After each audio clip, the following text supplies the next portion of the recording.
Nangihingi lang ako sa kapatid ko ng melatonin pantulog kaya sabi ko bibili na ako ng pangsarili. Madaling araw na nga neto tapos dito pa ako sa BGC nakahanap ng Watsons na 24 hours. Dapat talaga yung melatonin lang yung bibilin ko dito tapos yan napabili na rin ako dito ng mga makeup. Napagastos patuloy ako neto kasi bumili pa ako ng serum spray, sunscreen mist, green cushion, setting spray pati cleanser. Karamihan nga dito mga skintific tapos bumili na nga rin ako ng foam cleanser tapos BYS na may highlighter, blush pati contour. Tapos yan, bumili na rin ako dito ng lip liner, primer, tapos yung melatonin. Napadami pa tuloy yung mga nabili ko dito, tapos nakagastos nga ako ng 4,936. Madaling araw na neto kaya kailangan ko na umuwi kasi mamaya maaga pa ako magigising kasi maghahatid pa ako sa pamangkin ko. Alam mo yung kahit puyat na ako, kailangan ko pa rin talaga magising ng maaga kasi walang maghahatid sa pamangkin ko. 2 AM na nga neto tapos di pa ako inaantok kaya pag uwi ko ng bahay, nag-take kagad ako ng isang melatonin. Ang sabi nga sa may instruction, isang piraso lang daw yung kailangan kong kainin neto bago matulog. Gamis naman to kaya no need water na. Tapos sa maganda pa dito kasi pagka-take ko, ayan nagulat ako kasi nakatulog kagad ako.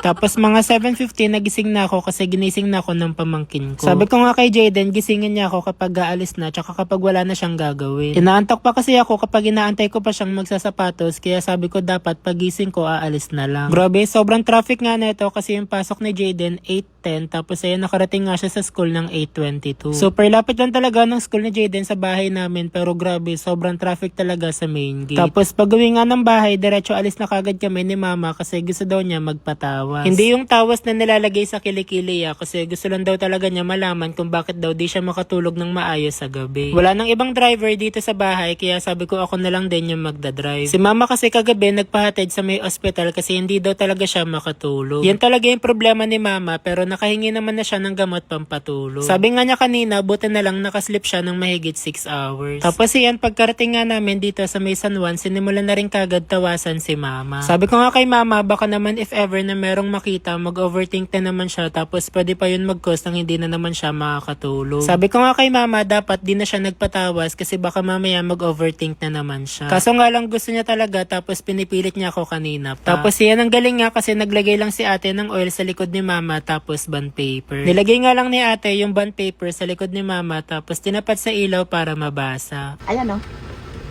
Parang may mga ano to eh. May mga upuan. Ito. Tapos mga ano yung parang mga halaman.